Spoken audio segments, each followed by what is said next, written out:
खट्टा सुर मारो पका सुर मारो।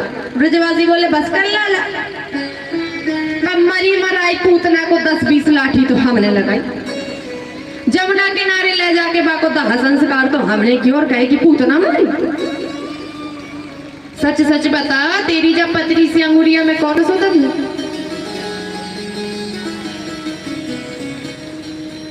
प्रभु कहते ठीक है, अब ये मानते नहीं तो इन्हें दिखा ही देते हैं। भगवान बोलते ठीक है तो मैं आराम करता हूँ, विश्राम करता हूँ। और आज प्रभु अपनी उंगली को हल्की सी ढीली करते हैं, और जैसे ही अंगुली को हल्की सी ढीली की, वो मोटी मोटी सारी लाठियां तड़ तड़ करके मारा। ब्रजवासी बोले संभाल संभाल संभाल। और आज प्रभु ने फिर से पर्वत को धारण कर लिया। सारे ब्रजवासी बोले लाला तू सच सच बता, तेरी जब अंगुलिया में ऐसा कौन सा दम है कि हमारी मोटी मोटी लाठियां टूट गई और तेरी पतली सी अंगुलिया को कचुना है भाई? प्रभु विचार करते कि इन्हें सत्य बताओ कि मैं भगवान हूं तो मानते नहीं। प्रभु बड़ी सुंदर बात कहते हैं कि कछु माखन को बल बढ़ो, कछु गोपिन करी सहाय, और श्री राधे जी की कृपा सो मैंने गिरवर लियो। कुछ तो जो मैंने आपका माखन खाया उसका बल था, कुछ आप लोगों ने मेरी सहायता और राधे रानी की कृपा से मैंने पर्वत को उठाया। ब्रजवासी बोले लाला माखन का बल तो समझ में आता है, राधा रानी की कृपा भी समझ में आती, लेकिन हमने कौन सी मदद करी? हम तो चुपचाप खड़े बस तुम्हें निहार रहे हैं। प्रभु बोले काका जब मैं पर्वत को उठाए खड़ा हूं तो आप सब मुझे टकटकी लगाकर देख रहे हैं, और टकटकी लगाकर देखने से आपके भीतर का जो बल है वो आपके नेत्रों से होते हुए मेरे भीतर आ रहा है, और मुझे शक्ति मिल रही और मैं पर्वत उठा। ब्रजवासी बोले सोई तो हम सोचे लाला बड़े कमजोर कमजोर से लग रहे हैं, तू ही तो हमारा सालों पर ले रहा हूं।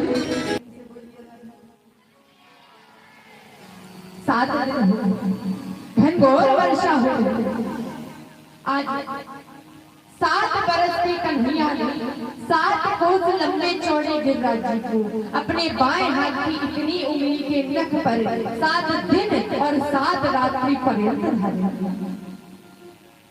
जब 7 दिन हुए, इंद्र ने आदेश किया कि जाओ देखकर आओ, सारा ब्रज जलमग्न हो गया हो तो वर्षा हो।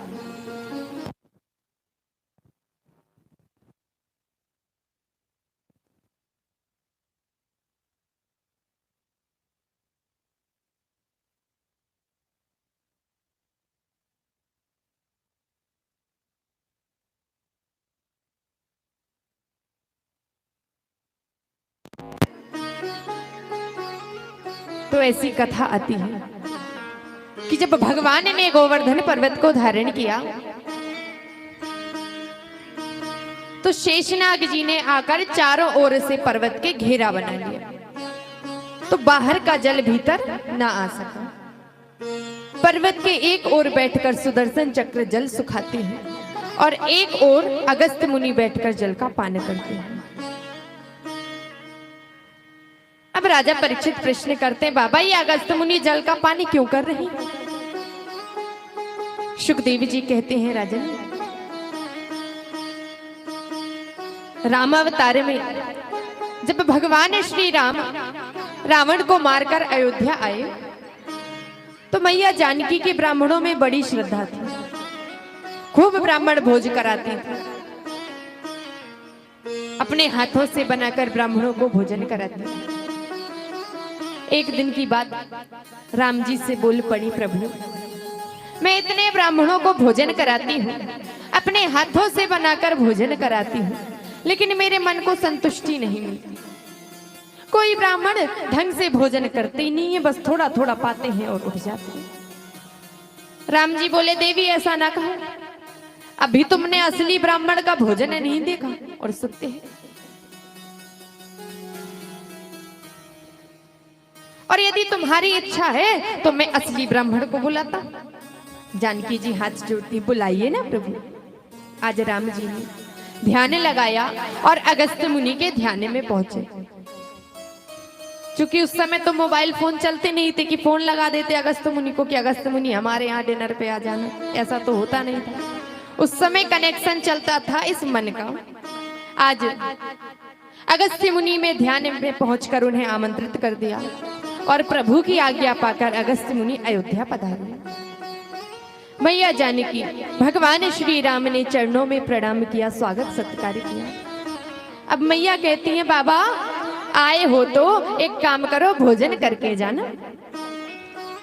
अगस्त्य मुनि बोले मैया भूख भूख तो बिल्कुल नहीं है, भोजन की ना कहो। मैया बोली बाबा आप आए हो तो भोजन करके जाओ।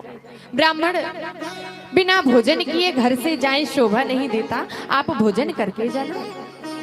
राम जी भी कहने लगे कि हाँ बाबा जी भोजन करके जाना। अगस्त्य मुनि बोले मैया भूख भूख तो नहीं है, लेकिन तुम कहती हो तो थोड़ा बहुत पा लेंगे। मैया जानकी बड़ी प्रसन्न हुई, रसोई घर में गई, भोजन की तैयारी करी।